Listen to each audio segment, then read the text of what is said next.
Bom dia a todos. Podemos nos assentar, por favor? Declaro aberta essa sessão do Conselho Nacional de Justiça. E apenas um esclarecimento, nosso horário normalmente é às 9 horas, a partir de 9. Entretanto, como estamos vivendo tempos em que a única coisa previsível é o imprevisível, eu sou forçada institucionalmente a ter que tomar algumas providências, o que me impediu de estar aqui às 9 horas. Me desculpo, principalmente com os senhores conselheiros, vice-procurador, com os senhores advogados, principalmente, porque, como o imponderável aconteceu ontem à noite, eu não tinha condições de comunicar. E, exatamente em razão dessa circunstância excepcional do Supremo, eu hoje farei, e se estiverem de acordo os conselheiros, em fazer uma sessão que iria de 10 ao meio-dia, e depois nós faríamos uma sessão, uma outra sessão, talvez extraordinária, até para suprir esta não continuidade que poderíamos dar, pelo menos até às 14h, mas eu preciso de estar no Supremo, inexoravelmente, ao 12h30. Então, por isso, já me desculpo antecipadamente por esta circunstância, que, como eu disse, é institucional e escapa inteiramente ao meu controle. Inicialmente, eu ponho em votação a ata... Só uma questão de ordem. Pois não? Eu queria parabenizar, e aqui eu faço me nomeando procurador de todos os conselheiros, Vossa Excelência, pelo aniversário. Eu estava fora do país, não pude estar presente à festa, que a gente imagina que foi grande. Se não teve essa festa, nós vamos fazer uma agora, vamos acertar a data. Você sabe que eu até nunca gostei disso, mas nessa altura eu estou precisando de alguma alegria, porque a minha vida atualmente está em preto e branco, viu? Mas eu quero desejar a Vossa Excelência a mais plena felicidade, muitos anos de vida, e que o nosso companheirismo, a nossa admiração por Vossa Excelência, tenha certeza, a cada ano que Vossa Excelência comemora mais um ano de vida, nós comemoramos mais um ano de admiração. Obrigada. E, sobretudo, pelo carinho que tem nos tratado, pelo respeito recíproco e pela brilhantismo da sua gestão, tem aqui nos agradado muito. Então, a Vossa Excelência, os nossos mais sinceros parabéns. Obrigada. Sabe que mulher, depois dos 30, a gente luta para chegar aos 18 para poder ser liberada. Depois até aos 25 para ter uma vida encaminhada. Depois a gente queria ter 30 para, de uma vez, já ser uma balzaquiana. E a partir dos 30 a gente começa a diminuir. Pois eu sonho fazer 30. Isso. O meu sonho ainda é fazer 30. Pois é. Mas ontem até o ministro Joaquim Barbosa me disse o seguinte: o Supremo é um triturador de gentes atualmente. E que ele todo dia se lembra do Supremo por causa da dor nas costas. Eu pensei, eu nem preciso lembrar com dor, graças a Deus. Eu olho no espelho e sei quem eu era no dia que eu cheguei a 11 anos e vejo agora aquele caquinho, fico tão tristinha. É verdade. Mas, de toda sorte, agradeço muito e tenho certeza que, para mim, é uma honra vai para 8 meses, a nossa convivência cordial, que eu espero que continue cada vez mais estreita. E muitíssimo obrigada a todos os senhores pela ajuda enorme. O Conselho somos todos nós e sabem que o que não é de acordo com o que cada um pensa, somos um colegiado, estamos tentando construir uma unidade, mas que eu tento fazer isso pensando sempre em que eu estou fazendo de acordo com o que são os princípios e os fins do Conselho Nacional de Justiça, junto com todos os senhores. Ponho em votação a ata da sessão anterior. Pergunto aos senhores conselheiros se há alguma anotação, observação ou retificação a fazer na ata. Não havendo, declaro aprovada. Senhores conselheiros, da relatoria do conselheiro Bruno Ronchetti, eu apregou para julgamento o recurso administrativo no pedido de providência 5766, na qual são requerentes Ana Carolina Goulart Martins e Silva, Ana Paula Viana Franco, Ivana Fidel Silveira, Karina Veloso Gangana Tanuri, Maria Flávia Albergaria Costa e outros, e sendo requerido o Tribunal de Justiça do Estado de Minas Gerais. Haverão de se lembrar, Vossas Excelências, que na sessão anterior, nós, impossibilitados de dar seguimento, já eram quase 14h, dissemos que hoje começaríamos por ele.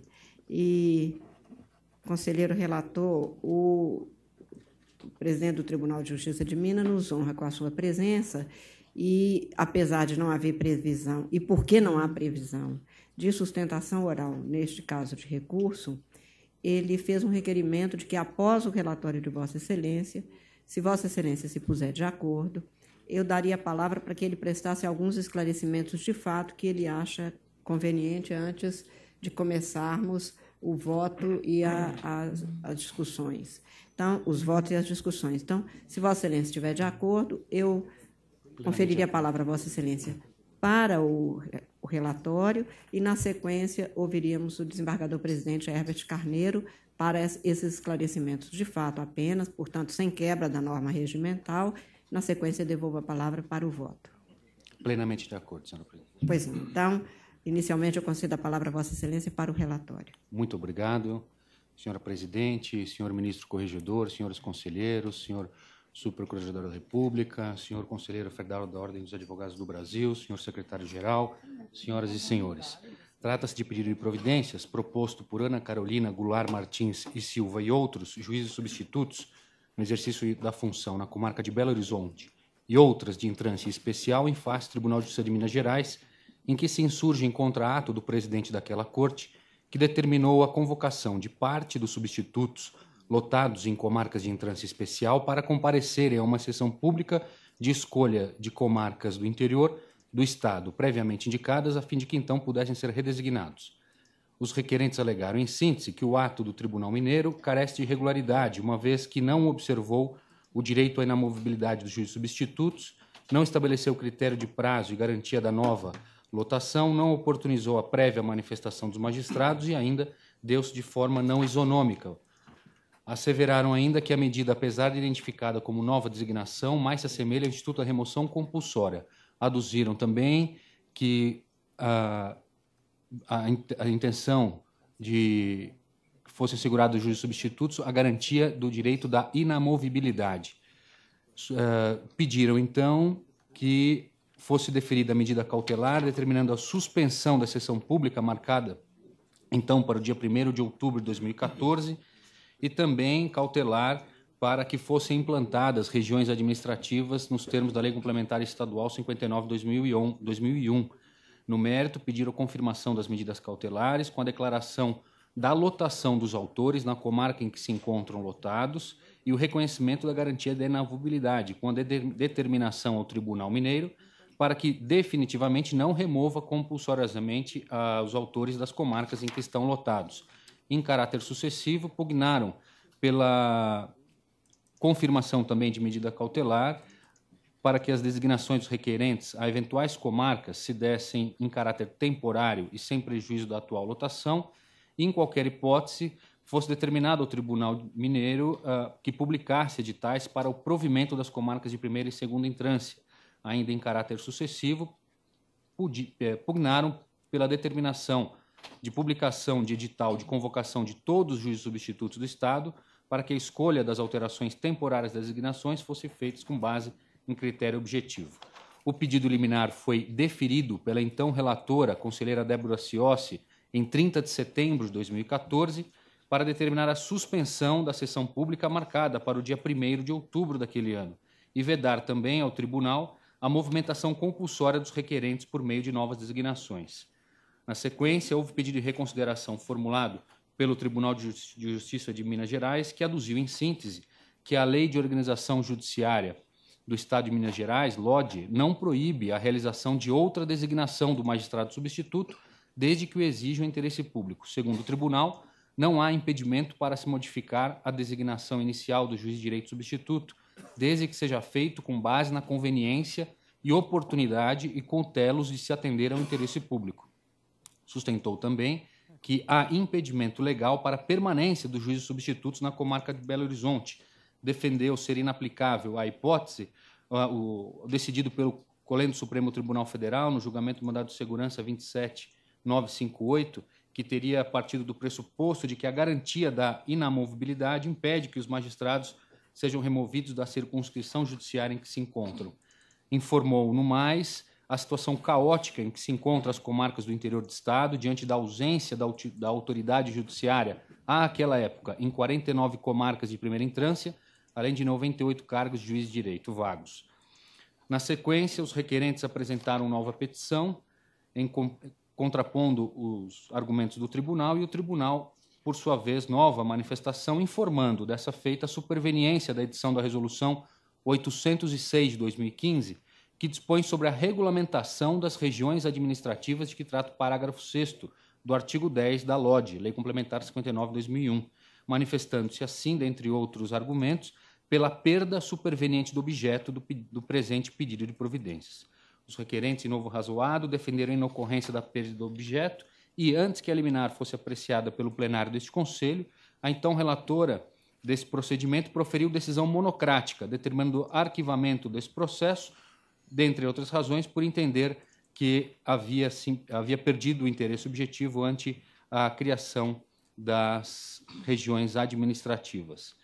E resignadas, as autoras interpuseram o presente recurso administrativo, por meio do qual defendem a não ocorrência da perda do objeto, argumentam, ademais, que os magistrados substitutos só poderiam ser removidos da unidade judiciária em que estejam lotadas de forma consentida ou por interesse público na hipótese de penalidade administrativa.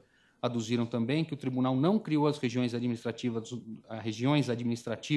nos moldes esperados e o que teria se dado no intuito deliberado de burlar a inamovibilidade. Sustentaram também que, como não houve alteração legislativa que impedisse a manutenção dos recorrentes na comarca de Belo Horizonte, o tribunal não poderia fazê-lo por meio de resolução.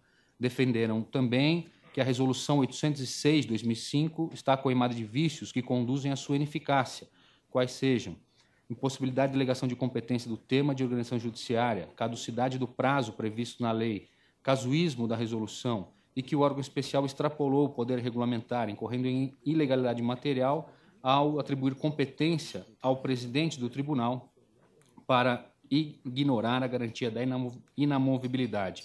No mais, renovaram os argumentos elencados na inicial. Requereram, assim, a concessão de efeito suspensivo ao recurso interposto, vedando-se ao Tribunal Mineiro que remova compulsoriamente as recorrentes até que o plenário do Conselho Nacional de Justiça julgue o presente recurso. No mérito, pugnaram pelo provimento do recurso, afastando a perda de objeto, para que o mérito seja julgado com deferimento dos pedidos formulados, assegurando-se aos recorrentes a garantia da inamovibilidade nas comarcas em que estejam lotados, até que sejam promovidos, admitindo-se a remoção apenas se for consentida ou mediante regular processo administrativo, verificado o interesse público a que alude o inciso 8º do artigo 93 da Constituição Federal. Diante do término do mandato da então conselheira Débora Ciossi, antes da assunção da cadeira por este conselheiro, o eminente conselheiro Fernando César Batista de Matos, em substituição regimental, deferiu o efeito suspensivo ao recurso, mantendo os efeitos da medida liminar anteriormente concedida. Instada a apresentar contra-razões, a Corte Mineira repisou os argumentos já apresentados, pugnando pela manutenção da decisão que determinou o arquivamento dos autos e requereu preliminarmente a revogação da decisão que concedeu efeito suspensivo. Houve novo arrazoado pelas postulantes e, em seguida, rejeitado o pedido de reconsideração e mantida a concessão do efeito suspensivo, foi realizada uma nova audiência de tentativa de conciliação entre as partes, que restou infrutífera. E, por fim, o Tribunal de Justiça de Minas Gerais informou a edição de ato, publicado no Diário Eletrônico, em 11 de janeiro deste ano, por meio do qual sua presidência deliberou de forma definitiva convocar todo juiz de direitos substitutos ao tempo da conclusão da formação inicial de juiz de direitos substitutos recém-nomeados para a sessão pública de escolha de lotação por critério único e objetivo, consistente na antiguidade do interessado. E, intimadas, as recorrentes reiteraram os termos de suas manifestações anteriores. Este é o sucinto relatório, senhora presidente. Agradeço a Vossa Excelência. E então convido o presidente, desembargador Herbert Carneiro, com muita alegria, para que Vossa Excelência, por favor, preste ao Conselho os esclarecimentos de fato que Vossa Excelência entender pertinentes. Tem a palavra. Senhora presidente, ministra Carmen Lúcia, senhor ministro corregedor João Otávio de Noronha, senhor conselheiro Augusto Bas Leveage, senhora e senhores conselheiros, ilustre representante da Procuradoria da República, doutor Zé Bonifácio de Andrada, ilustre representante da Ordem dos Advogados, doutor Valdetário Monteiro, ilustre secretário-geral, doutor Júlio, senhoras e senhores advogados aqui presentes, servidores da Casa. Minhas senhoras e meus senhores, eu prometo ser breve e objetivo nos esclarecimentos, porque foi essa a concessão que me foi feita para esclarecimentos tão somente da situação fática, e eu prometo me resumir à situação fática atual do Tribunal de Justiça, do dia de hoje, agradecendo essa deferência da concessão da palavra, para dizer tão somente do drama que o Tribunal de Justiça vive hoje com relação à questão judiciária. Eu, depois de um afastamento aqui de Brasília por questões de saúde, retomo hoje com muita alegria nessa vinda a essa casa que tem prestado relevantíssimos serviços para o aprimoramento do judiciário brasileiro. Eu sou reconhecedor disso, do papel do CNJ. Eu não poderia deixar de cumprir esse dever de, como gestor do tribunal, trazer a realidade que cada vez mais se agrava em razão dessa situação que persiste hoje. É bom que isso esteja bem claro. Iniciada lá quando foi instado o CNJ por 26 juízes substitutos no Estado, que buscavam essa inusitada inamovibilidade, embora substitutos, por uma situação que eu não discuto, de uma anomalia anterior, das gestões anteriores do tribunal, que eu posso dizer minimamente baseadas em critérios objetivos, como nós estamos pretendendo fazer no presente momento. Essa situação hoje se resume, curiosamente, a 5 juízes resignados que estão prestando serviço na capital. No nosso modesto entendimento como gestor do Poder Judiciário mineiro, aonde menos deveriam estar, porque é onde menos tem necessidade do serviço deles. Para que tenham a ideia da nossa realidade, Minas Gerais hoje tem em atividade 1.069 juízes, 260 juízes estão na capital do Estado. Nós temos um quadro de juízes auxiliares para, naturalmente, substituições e eventualidade de cooperações na capital, criados por lei. E esses 5 juízes que estão aqui e resignados com a ação, que eu repito, é de interesse público do Tribunal de Justiça, hoje, 5 juízes que estão prestando serviço na capital. Como gestor do Poder Judiciário e conhecedor da atividade e da engenharia judiciária do Tribunal de Justiça, eu posso afiançar os senhores que onde se menos precisa deles é na capital. No entanto, pela inamovibilidade reconhecida outrora por esse CNJ, persistem em continuar na capital, se entendendo garantidores ou garantidos pelo direito da inamovibilidade. O que nos pauta no presente momento é o fato de que temos, em Minas Gerais, 170 comarcas de primeira instância, que eu posso dizer com conhecimento de causa, porque no domingo próximo completo 25 anos de magistratura. Fui juiz há 25 anos atrás, numa comarca de primeira instância, que tem todo o perfil de uma comarca de difícil provimento, pelas características regionais de Minas, que nós todos sabemos, um estado sabidamente de dimensão continental, onde Minas é uma e Gerais são outras. Nós sabemos bem disso. 170 comarcas de primeira instância sem juiz. Temos 100 juízes substitutos no Estado.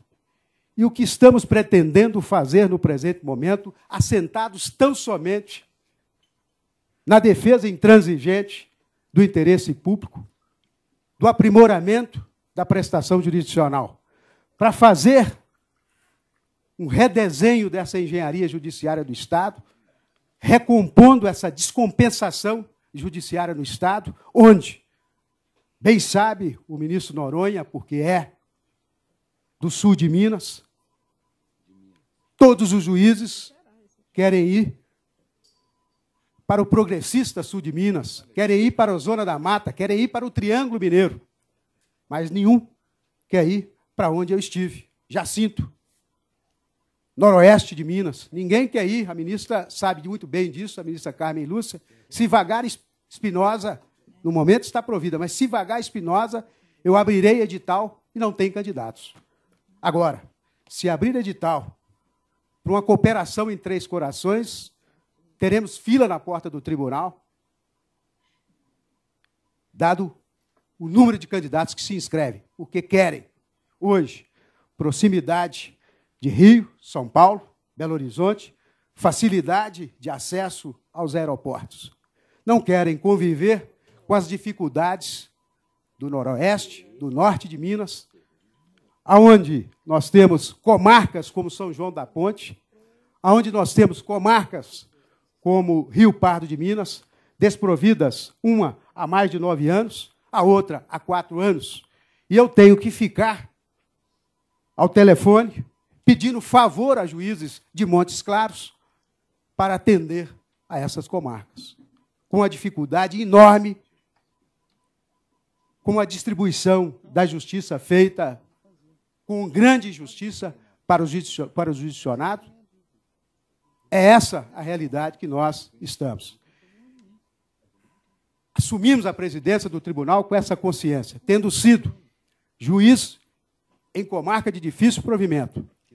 Eu fui juiz em Almenara durante 4 anos, servi por determinação do tribunal e nunca questionei nenhuma ordem do Tribunal de Justiça nesse particular. Servi durante todo o tempo que estive na região, a Jacinto, a Jequitinhonha, a Pedra Azul. Sempre transitei em estradas de chão. E nunca questionei uma ordem da presidência do Tribunal de Justiça, porque sempre as entendi de interesse público, sempre as entendi compromissadas com a melhor qualidade da jurisdição. Atender sabidamente, quem conhece Minas Gerais, e nós que estamos aqui, especialmente os mineiros, conhecemos bem Minas Gerais, sabemos da dificuldade, em todo sentido, do ponto de vista do atendimento das políticas públicas, entendimento das verbas orçamentárias do Estado, nessa região a que eu me referi, considerada de difícil provimento, não só para o judiciário, mas também para atendimento das políticas públicas, naturalmente, para o desenvolvimento da própria região. Isso colocou o judiciário também numa dificuldade enorme em fazer uma engenharia judiciária de poder atender com a melhor justiça, reconhecendo que temos hoje um déficit enorme de juízes no Estado. E estamos, embora no limite de um certo conforto da lei de responsabilidade fiscal, temos uma dificuldade enorme, por exemplo, de dar posse aos 75 últimos aprovados no concurso. Estamos fazendo por etapa. Eu ainda tenho 25 candidatos aprovados e, por questões orçamentárias, não tive condição de fazer ainda a nomeação deles. Estou fazendo um esforço enorme para que isso seja feito até o final do ano, para minimizar o caos da distribuição judiciária no Estado, dessa mão de obra hoje do juiz. O que nos pautou e o que hoje esse entendimento, que nós esperamos seja revisto pelo Conselho Nacional de Justiça, porque essa condição reconhecida até o presente momento a esses juízes nos impossibilita, tira do presidente do Tribunal de Justiça a discricionariedade, da conveniência, da oportunidade, de tudo isso que eu estou dizendo, da dificuldade da distribuição da mão de obra do juiz para o Estado.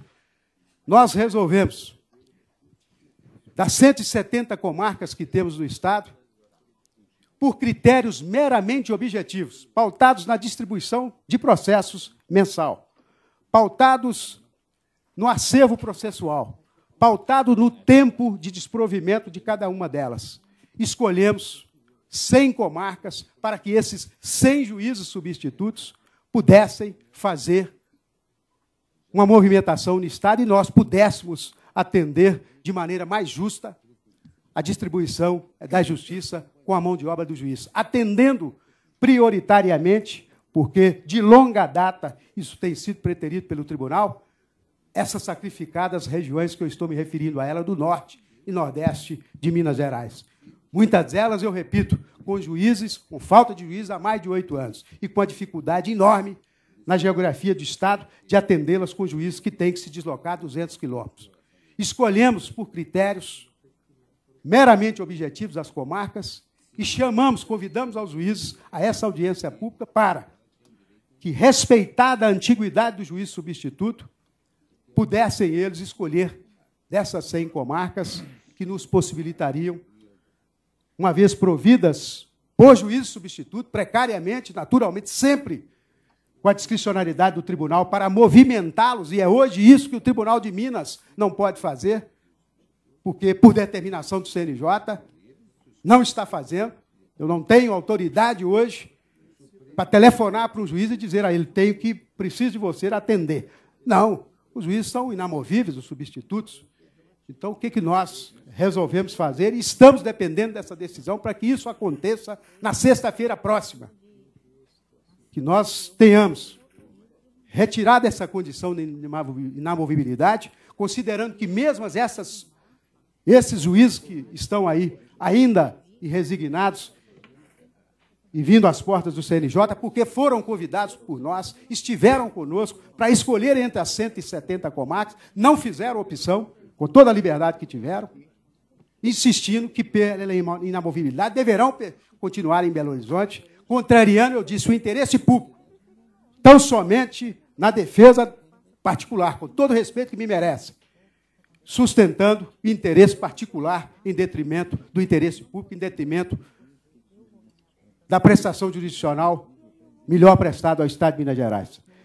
Então, é essa a realidade que eu venho trazer para os senhores. Eu, de maneira muito franca, transparente, eu posso dizer, o que nós estamos pretendendo fazer no tribunal, assentados tão somente em critérios de impessoalidade, de transparência, de distribuição a mais razoável possível dentro da carência orçamentária que nós temos hoje no Estado de Minas Gerais, que somos um Estado que temos dificuldade de repasse de duodécimos, temos as dificuldades que hoje permeiam os tribunais do país, mas Minas Gerais numa situação um tanto mais grave que os demais estados. Eu tenho tido dificuldades com o Estado de Minas Gerais com relação a repasse de duodécimos, eu tenho tido dificuldades na administração do Fundo Especial do Poder Judiciário, estou apavorado com a possibilidade da aprovação do projeto do PL 343 do Congresso Nacional na data de hoje, com a queda dos destaques. Vou pedir a Vossa Excelência que conclua, por favor. Concluindo, é tão somente com a obrigação e o dever de prestar esse esclarecimento ao CNJ que eu compareço aqui, acreditando no tirocínio de cada um dos senhores, de ver essa realidade de Minas. Muitos não conhecem o Estado, mas no nosso Estado merece uma atenção especial, considerando a extensão e as diferenças regionais, o que nos coloca hoje e nos traz uma grande dificuldade para fazer essa engenharia judiciária. Muito obrigado, senhores. Muito obrigado. Obrigada, Vossa Excelência. Devolvo a palavra ao eminente relator para o voto. Obrigado, senhora presidente. Inicio cumprimentando o eminente presidente do Tribunal de Justiça de Minas Gerais, Dr. Herbert Carneiro, pelos esclarecimentos de fatos prestados. E entendo que o recurso deve ser conhecido por quanto tempestivo e próprio, e, no mérito, entendo que comporta parcial provimento. Em síntese, cinge-se a controvérsia, fundamentalmente, sobre a possibilidade jurídica de os juízes substitutos do Tribunal de Justiça de Minas Gerais, atualmente designados para atuarem em comarca de entrância especial, Belo Horizonte, serem removidos para comarcas do interior do Estado sem o seu consentimento. As recorrentes se insurgem contra o ato da presidência do tribunal, que convocou alguns juízes substitutos em exercício em comarcas de entrância especial para que comparecessem à sessão pública de escolha das novas comarcas, previamente indicadas, onde passariam a atuar ao fundamento de que tal movimentação violaria a garantia da inamovibilidade, representaria a verdadeira remoção compulsória e afrontaria o princípio da isonomia. O tribunal, a seu turno, defende a legalidade do ato, por entender inexistir impedimento legal à pretendida remoção, ao argumento de que não teria havido lotação de juiz de direito substituto no Estado de Minas Gerais, mas mera designação pelo presidente para que aqueles atuassem em certas comarcas ou varas desprovidas de autoridade judiciária, conforme estabelece a Lei de Organização e Divisão Judiciária, constituindo essa movimentação uma segunda designação, com base no interesse público, razão por que não haveria afronta à inamovibilidade. Inicialmente, entendo que cumpre afastar o reconhecimento da perda superveniente de objeto constante da respeitável decisão recorrida. Com efeito, pese embora no curso deste pedido de providências o Tribunal Mineiro tenha editado a Resolução 806 de 2015, regulamentando as regiões administrativas no âmbito da Justiça Comum de primeiro grau daquele Estado, de que trata a Lei Complementar 135, de 27 de junho de 2014, é certo que consta da inicial pedido de declaração da inamovibilidade das requerentes, para que não sejam removidas da comarca onde se encontram lotadas, mesmo na hipótese de criação das regiões administrativas, além de pedidos de caráter sucessivo, para que as novas designações sejam temporárias, com pagamento de diárias, e que a convocação para a escolha das novas comarcas contemple todos os juízes substitutos do Estado e se observe o critério da antiguidade. Ou seja, a regulamentação das regiões administrativas no âmbito do Tribunal de Justiça de Minas Gerais, por si só, não produz efeito capaz de esgotar o objeto da presente demanda, porquanto subsiste interesse jurídico nas demais pretensões formuladas, sendo de rigor, então, o enfrentamento do mérito para dirimir tais questões. Quanto ao mérito, passo a fazer uma análise da Lei de Organização de Divisão Judiciária do Estado de Minas Gerais em relação à garantia da inamovibilidade dos juízes substitutos. Começo dizendo que o artigo 17, parágrafo 3º da Lei Complementar 35, de 79, a LOMAN, dispõe que os juízes de direito e os juízes substitutos têm a sede, a jurisdição e a competência fixadas em lei. Dessa forma, o regime jurídico dos magistrados estaduais será aquele definido na Lei de Organização Judiciária de cada Estado da Federação. E no Estado de Minas Gerais, a organização e divisão judiciária é definida pela Lei Complementar Estadual 59, de 18 de janeiro de 2001, que, para a administração da Justiça, estabelece a divisão do território do Estado em comarcas, cada qual constituída de um ou mais municípios, com sede naquele que lhe der o nome, classificadas como 1. De entrância especial, as que têm 5 ou mais varas instaladas, nelas compreendidas as do juizado especial, a população igual ou superior a 130 mil habitantes. 2. De primeira entrância, as que têm apenas uma vara instalada. E 3. De segunda entrância, as que não se enquadram nos incisos 1 e 3. Na Justiça Mineira, não há previsão de circunscrições judiciárias, extintas que foram pelo artigo 54 da Lei Complementar 105 de 2008, tendo, no entanto, recentemente, sido instituídas as regiões administrativas pela Lei Complementar 135 de 2016, conforme se abordará mais adiante. No que diz respeito especificamente aos juízes substitutos, o artigo 10, parágrafo 5º da LODGE, com redação vigente à época da posse das recorrentes na magistratura mineira, e esse marco temporal é fundamental para o que se abordará mais adiante e, no meu entender, dar conclusão à tese. A LODGE, naquela época, previa que o total desses magistrados seria em número de 210, 60 dos quais destinados aos juizados especiais, todos com sede na comarca de Belo Horizonte. Além de dispor que compete ao juiz substituto exercer as funções que lhe conferir o presidente do Tribunal de Justiça, a LODGE estabeleceu que a substituição a ser exercida por estes magistrados ocorreria tanto em comarca onde houver um só juiz, quanto em comarca do interior do Estado que possua mais de uma vara, sempre por designação do presidente do tribunal.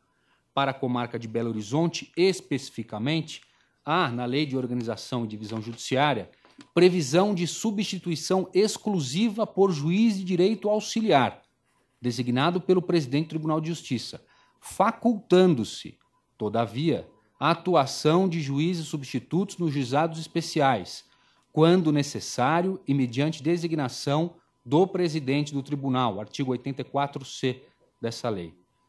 Como se nota, pese embora a LODE, na redação anterior, tenha fixado como sede para todos os juízes substitutos do Estado de Minas Gerais a comarca de Belo Horizonte, a partir de uma interpretação sistemática da norma, conclui-se que a intenção do legislador não foi vincular a atuação dos juízes substitutos exclusivamente nos limites geográficos do território da capital do Estado, porquanto estabeleceu expressamente que tais magistrados deveriam exercer a substituição nas comarcas do interior, sendo a atuação nos juizados especiais de Belo Horizonte medida excepcional. De outro vértice, não se pode olvidar que todo magistrado, titular e substituto, é detentor de um cargo e, portanto, possui lotação certa, variando apenas o sistema de distribuição dessa lotação, se em região, seção judiciária, circunscrição, comarca, vara ou juizado, de acordo com o que dispuser a respectiva lei de organização judiciária. Assim, considerando sua vocação natural de substituir ou auxiliar as unidades judiciárias, o juiz substituto deve ocupar um cargo estruturado em uma base territorial pré-definida. Logo, não há falar em juiz substituto sem lotação, com mera designação e à disposição irrestrita do presidente do tribunal data vênia. Ademais, imperioso consignar que a garantia da inamovibilidade se estende a toda a magistratura, alcançando não apenas o juiz titular, mas também o substituto, como forma imprescindível de se resguardar a imparcialidade e a independência do magistrado desde o momento da primeira investidura. Vale dizer, a garantia de que o juiz substituto não será removido em razão do conteúdo de suas decisões confere ao magistrado a necessária independência para exercer suas funções com desassombro, livre de qualquer espécie de pressão ou contra perseguições, retaliações, remoções arbitrárias ou ainda por mero sabor das conveniências do administrador. Cuida-se, em última análise, de uma garantia da própria sociedade contra possíveis decisões viciadas. Consequentemente, o magistrado só poderá ser removido com o seu consentimento ou se o interesse público o exigir, a fim de que se resguarde, de forma efetiva, a independência e a imparcialidade da atividade jurisdicional. Tal entendimento, aliás, já fora assentado pelo Colendo Supremo Tribunal Federal e também por este Conselho Nacional de Justiça. Nesse particular, trago a colação ementa do venerando acórdão proferido pelo Supremo Tribunal Federal nos autos do mandado de segurança 27958, de relatoria do eminente ministro Ricardo Lewandowski. Peço vênia para não proceder à leitura, mas está transcrito no voto. Assim como transcrevo trechos do voto de Sua Excelência, do ministro relator, que omito a leitura para não cansar o plenário, mas o trecho está transcrito, assim como relevante passagem do acórdão consistente em excertos do respeitável voto do eminente ministro César Peluso, que bem elucidam a questão, assim também como trechos do voto do ministro Aires Brito e do decano, ministro Celso de Mello, que, pelas mesmas razões, peço vênia para não proceder à leitura nesse momento. E destaco também que esse Conselho Nacional de Justiça já se manifestou sobre o tema, e aqui reporto-me ao pedido de providência 595590 de 2010, relatoria do conselheiro Walter Nunes, em que já se estabeleceu a existência da garantia da inamovibilidade aplicável também aos juízes substitutos. E prossigo. Diante desse quadro, o aparente conflito entre a prefalada Lei de Organização de Divisão Judiciária do Estado de Minas Gerais, na redação anterior, e a consagrada garantia da inamovibilidade, resolve-se, ao meu sentir, por meio da interpretação segundo a qual se reconhece que os juízes substitutos do Tribunal de Justiça de Minas Gerais possuem lotação na comarca de Belo Horizonte, a sede, ou naquelas do interior do Estado, que escolheram quando do ingresso da carreira, segundo a ordem de antiguidade. Em outras palavras, no âmbito do Tribunal Mineiro, a denominada primeira designação, expressão utilizada pelo tribunal recorrido, encerra a própria lotação do juiz substituto. Razão por quê? Enquanto mantido o mesmo regime jurídico, em respeito à garantia da inamovibilidade, não se poderia removê-lo sem o seu necessário consentimento. Não obstante, impende ressaltar que a inamovibilidade não constitui garantia absoluta, comportando, assim, relativização em razão da imperiosa necessidade do serviço a configurar o interesse público, sempre em caráter temporário e excepcional. Ou seja, em se tratando de magistrados que têm por vocação natural substituir ou auxiliar as unidades judiciárias, o interesse público a fundamentar a alteração da base territorial em que exerce suas funções não é apenas aquele previsto no inciso 8º do artigo 93 do texto constitucional, conforme mencionado pelas recorrentes, mas também o que decorre de imperiosa necessidade do serviço público, devendo, nessa hipótese, o deslocamento ser sempre temporário e excepcional, com pagamento de diárias nos termos do artigo 124 da LOMAN. Quanto ao particular, destaca-se ementa de recente julgado da lavra do eminente conselheiro Carlos Levenhag, votação unânime deste plenário em 21 de junho de 2016, e que se assentou o que acabo de dizer. Abro aspas. A inamovibilidade não constitui garantia absoluta dos juízes, autorizada seja relativizada quando presente a necessidade do serviço a caracterizar o interesse público, fecho aspas, e transcrevo a ementa. E continuo. E por evidente, esse interesse público deve estar prévia e devidamente justificado, devendo a respectiva deliberação da administração do tribunal ser motivada, a fim de que a designação possa ser passível de controle, evitando-se, assim, desvios do ato administrativo, tais como abusos, perseguições ou mesmo eventual propósito de frustrar a apreciação dos processos pelo juiz substituto natural. Em resumo, segundo o regime jurídico vigente à época em que as horas recorrentes ingressaram na carreira, no ano de 2010, portanto, sob a redação anterior da LODE, uma vez escolhida a comarca sede Belo Horizonte e nela fixada a respectiva lotação, o juiz substituto não poderia ser removido de sua base territorial sem o seu consentimento, permitidas, no entanto, designações excepcionais e temporárias, devidamente justificadas pelo interesse público em razão da imperiosa necessidade do serviço com pagamento de diárias. Ocorre que, posteriormente à posse das horas recorrentes na magistratura mineira e escolha das lotações em 10 de setembro de 2010, a respectiva lei de organização judiciária foi alterada, e divisão judiciária foi alterada, e no ponto passou a estabelecer que, artigo 10, parágrafo 5º, servirão nas comarcas do Estado. Parágrafo 5º. O Poder Judiciário do Estado contará com 210 cargos de juiz de direito substituto, cuja lotação caberá ao presidente do Tribunal de Justiça.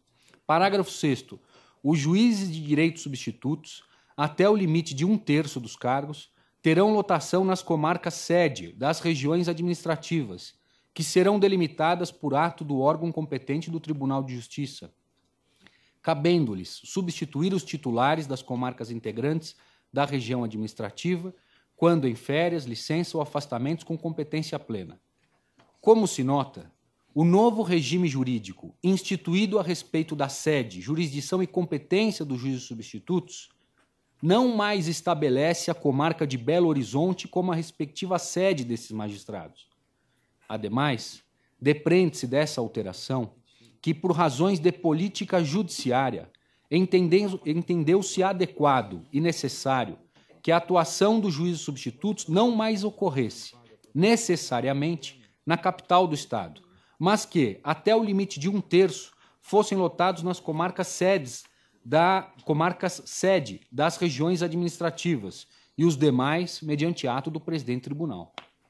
Nesse particular, consoante o anexo 1 da Lei de Organização e Divisão Judiciária, cumpre destacar que o Estado de Minas Gerais possui 23 comarcas de entrância especial, 80 de segunda entrância e 217 de primeira entrância, tendo o Tribunal de Justiça de Minas Gerais informado que havia 73 comarcas de entrância inicial desprovidas de autoridade judiciária e hoje eminente presidente Herbert Carneiro nos informou que são 170 dessas 217, 170 varas de entrância inicial sem autoridade judiciária, sem juiz. Prossigo, tudo a revelar a inquestionável necessidade de juízes substitutos atuarem precipuamente nas comarcas do interior do Estado. Não se olvida que o artigo 84C da LODGE continuou a possibilitar a atuação dos juízes substitutos nos juizados especiais de Belo Horizonte. Contudo, pela própria redação do dispositivo e à vista do novo regime jurídico de lotações, percebe-se que se trata de situação excepcional, permitida apenas quando se mostrar necessário, a indicar tratar-se de hipótese de designação temporária e não lotação. E nesse ponto, cumpre afastar a alegação das recorrentes no sentido de que a resolução 806/2015 do Tribunal de Minas, que regulamentou as regiões administrativas, estaria acoimada dos vícios alegados. A uma, porque a indigitada delegação de competência em tema de organização judiciária decorreu da própria previsão legal, da lei complementar, sendo vedado, ademais, a este Conselho realizar o controle de constitucionalidade de lei. A duas, porque o mero decurso do prazo previsto na lei para a edição da resolução, por não se tratar de prazo peremptório, não conduz à invalidade ou ineficácia da regulamentação. A três, porque os critérios levados em consideração pelo Tribunal de Justiça de Minas Gerais para a definição das regiões administrativas se inserem no âmbito de competência reservada, tratando-se, pois, de matéria adstrita à autonomia dos tribunais de justiça, sem espaço para intervenção deste Conselho, conforme estabelece o artigo 96, inciso 1, a linha B da Constituição Federal, que assegura a competência dos tribunais para organizar suas secretarias e serviços auxiliares e dos juízos que lhe forem vinculados, velando pelo exercício da atividade correcional respectiva. Assim, não mais havendo, na Lei de Organização e Divisão Judiciária de Minas Gerais, previsão de juiz substituto lotado necessariamente na comarca de Belo Horizonte e diante da nova sistemática de distribuição das lotações no Estado, tornou-se necessária uma nova definição de todas as lotações dos juízes substitutos, que não se confunde com remoção compulsória. Isto porque a necessidade da alteração destas lotações decorre da instituição do novo regime jurídico, definido pela nova redação da LODGE, não havendo que se falar em violação à garantia da inamovibilidade, porquanto, como pacificado pelo Colégio Supremo Tribunal Federal, não há direito adquirido a regime jurídico, e elenco aqui inúmeros julgados em nota de rodapé a respeito desse tema. Com efeito, em que pese a Constituição Federal assegurar ao titular de um direito adquirido a garantia de sua preservação, inclusive em face da nova lei, é certo que os direitos subjetivos, assim adquiridos, somente podem ser exercidos, usufruídos, nos termos em que formados e segundo a estrutura que lhe conferiu o regime jurídico no âmbito do qual se desenvolveu a relação jurídica correspondente. Refiro-me aqui ao recurso extraordinário 587-371, relatoria do eminente ministro Teori Zavascki, 14 de novembro de 2013. Ou seja, é apenas no âmbito desse regime e somente nele que o titular do direito adquirido estará habilitado a exercê-lo, razão porque a garantia da inamovibilidade deve ser compreendida segundo o regime jurídico vigente no momento do exercício desse direito. Logo, a garantia da inamovibilidade dos magistrados há de ser verificada nos termos da Lei de Organização Judiciária vigente à época em que invocada. A propósito, note-se, com relação aos juízes de direito, os titulares, por exercerem, então, a titularidade sobre uma determinada unidade jurisdicional classificada em certa entrância, juízo, há previsão na LOMAN de que, em caso de mudança da sede do juízo, ser-lhes-á facultado remover-se para ela ou para a comarca de igual entrância ou obter a disponibilidade com vencimentos integrais, a indicar que a inamovibilidade então adquirida naquela unidade não será oponível em face do novo regime. Portanto, não assiste razão às recorrentes em afirmar que, abro aspas, o juiz substituto, empossado antes da Lei Complementar 135, é inamovível da sede da comarca de Belo Horizonte, fecho aspas. Entretanto,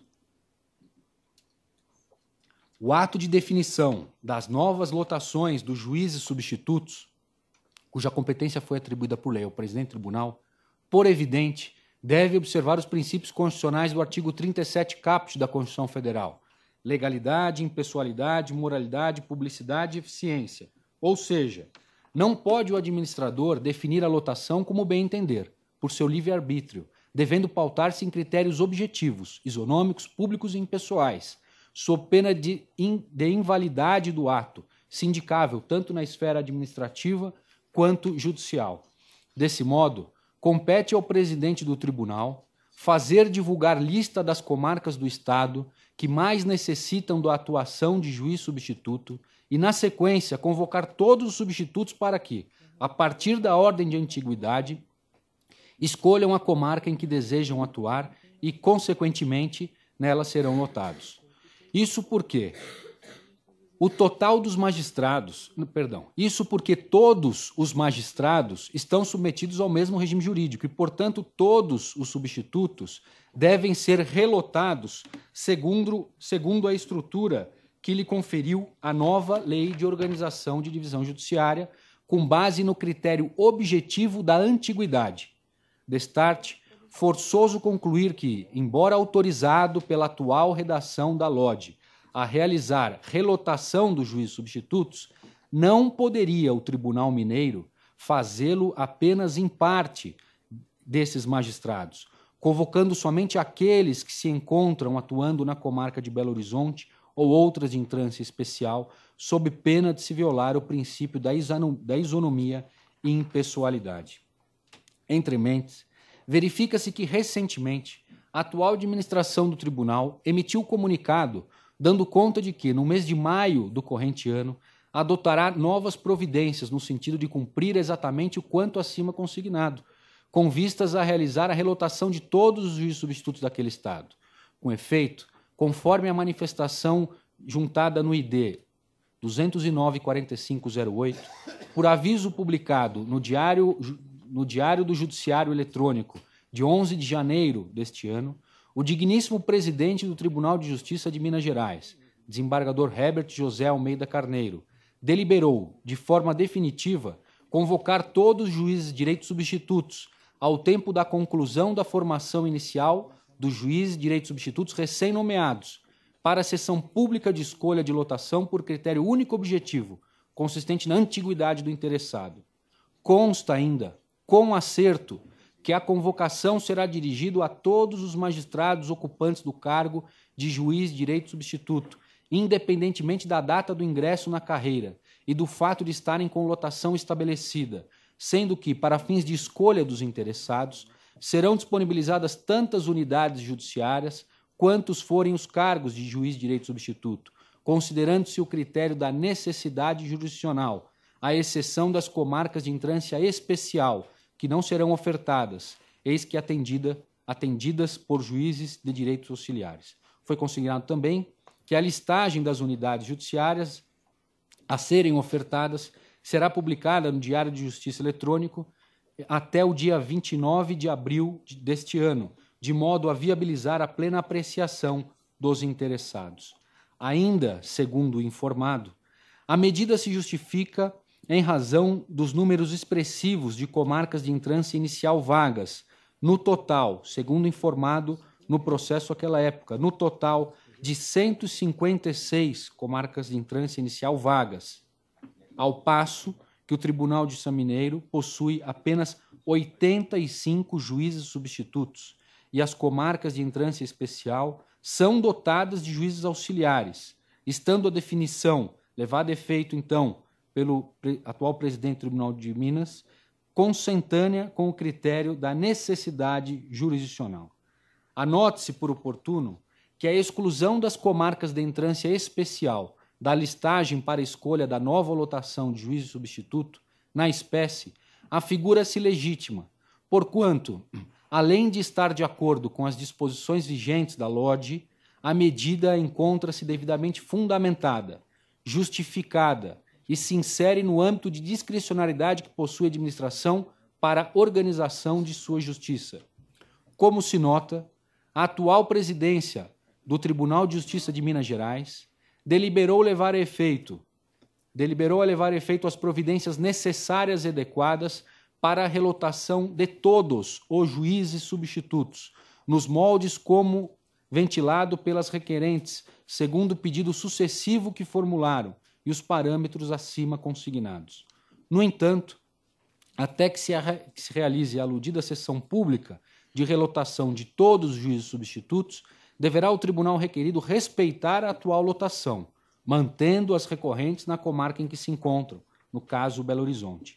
E, por fim, cumpre afastar a pretensão das recorrentes para que este Conselho determine a publicação de editais para provimento das comarcas de primeira e segunda entrância, porquanto, não configurada, ao menos neste momento, nenhuma hipótese de ilegalidade capaz de afastar a autonomia do tribunal para prover os cargos de juiz de carreira da respectiva jurisdição, consoante lhe assegura o artigo 96, inciso 1, a linha C da Constituição Federal.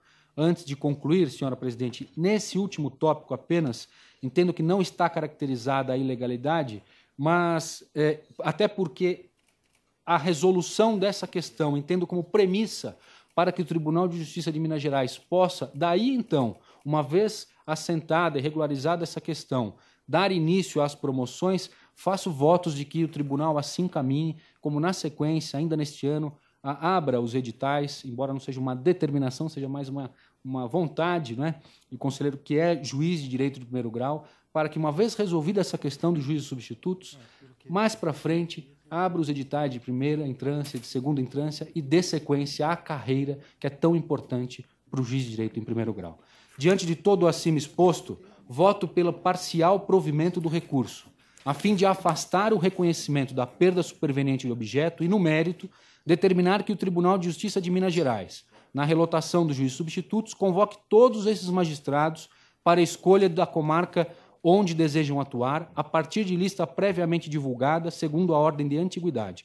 Outro sim, até que se realize essa sessão pública de relotação de todos os juízes substitutos, determinar que o Tribunal de Minas mantenha as magistradas recorrentes nas comarcas em que atualmente se encontram lotadas. É como voto, senhora presidente. Agradeço a Vossa Excelência. Ministro Corregedor.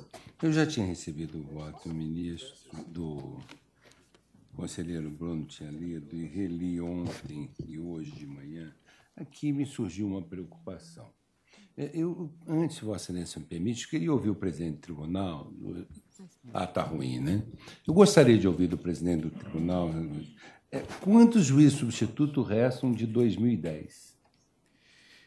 Nessa situação específica, 5 juízes. 5 juízes. Só 5 juízes. 5 juízes. Ok.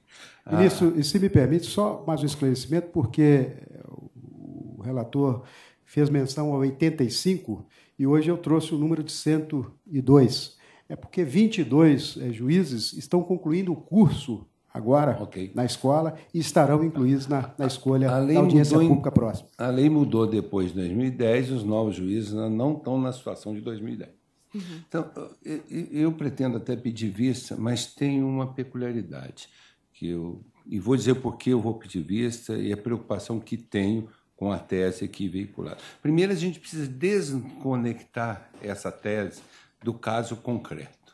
Por quê? Porque o caso concreto é filha de um ex-presidente, de uma desembargadora, e se envolve uma situação muito peculiar, que gerou muito atrito em Minas. Mas eu gostaria de resolver isso pela tese em si antes. Por isso a minha preocupação, e não proteger o presidente, nem proteger a juíza, não tem nada. A situação é um pouco diferente, a meu modo de ver.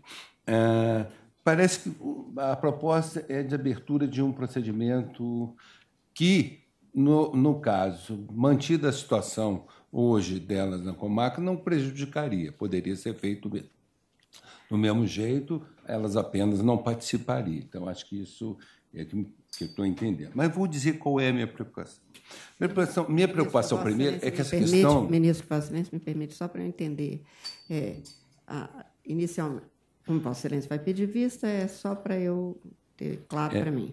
A proposta de Vossa Excelência, portanto, a proposta não, a preocupação é que a tese não impede que, neste caso específico, essas 5 pessoas fiquem fora neste momento. Quer dizer, não está resolvido o caso delas, porque o caso delas é que é o problema. Que é o problema. Pois, então, não há impedimento, ao meu sentir, de se fazer reclassificação com todos os demais. É isso que eu estou querendo que ele esclareça. Ah, sim. Não, então, só uma correção, eminente corregedor. Pela minha tese, todos os juízes estão na mesma situação. Mas é aí que eu vou explicar o meu pedido de vista, as questões que eu quero analisar com maior profundidade. Primeiro, é preciso, quando nós baseamos na decisão do Supremo Tribunal Federal para garantir a inamovibilidade do substituto, é preciso entender que o Supremo diz que essa inamovibilidade se dá não exclusivamente numa vara, está no voto colocado, mas se dá numa determinada região. A primeira reflexão, enquanto eu vou falar para o senhor Spence, quando se extingue uma comarca, o que se faz com o juiz? Se realoca ou ele tem direito de permanecer lá até que ele concorra a outra? A inamovibilidade garante esta faculdade. Eminente corregedor, se Vossa Excelência me permite, exatamente eu abordei isso no voto com relação ao juiz de direito titular. Tem 3 possibilidades: ir para uma comarca de igual entrância, ou até mesmo ir para outra comarca, ou até mesmo ser colocado em disponibilidade com vencimentos integrais. Ok. Essa é a solução. Essa é a prática. Hein? Essa tem sido a prática. É a solução jurídica da advogada. Quando eu digo que eu não me sensibilizo à tese da relação jurídica, que não há alteração da relação jurídica em sair de uma comarca para outra. A relação jurídica do juiz é de servidor do Estado, com as garantias e os deveres próprios da magistratura. A localização não altera a situação jurídica, relação jurídica e nem a situação jurídica. Portanto, e aí a minha preocupação, uma das blindagens mais caras ao magistrado é da inamovibilidade. Tão importante quanto a vitaliciedade. Aliás, ela, no final das contas, é que vai garantir as duas outras. E aí a minha preocupação, conselheiro, é quando Vossa Excelência diz, não, nós temos que interpretar o princípio constitucional da inamovibilidade a partir da lei orgânica, ou que permite flexibilizar. Aí nós invertemos um princípio constitucional. A lei que se interpreta a partir da Constituição, nunca a Constituição a partir da lei. Porque se assim permitíssemos que ocorresse, nós estaríamos extinguindo todas as garantias constitucionais. Basta editar uma lei, para o caso concreto, vai flexibilizar um princípio constitucional. Eminente corregedor, você me permitiu um pequeno parte. Só concluir. Não preocupe em rebater, não, porque eu vou trazer o voto depois, ainda vou estudar isso com maior profundidade. Estou dizendo as preocupações que estão, em tese, que estamos chegando. Eu quero mostrar a relevância, por isso eu não gostaria de decidir aqui agora, porque isso me requer uma pesquisa. Agora, eu também não gostaria de engessar o Tribunal de Minas. Não gostaria.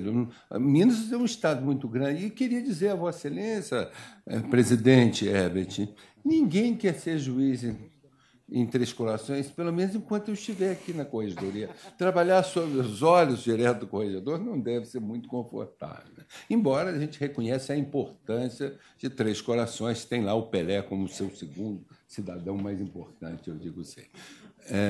Mas eu acredito que o meu pedido de vista aqui não vai impedir o tribunal de proceder, senhor João. O que me preocupa é a tese da inamovibilidade.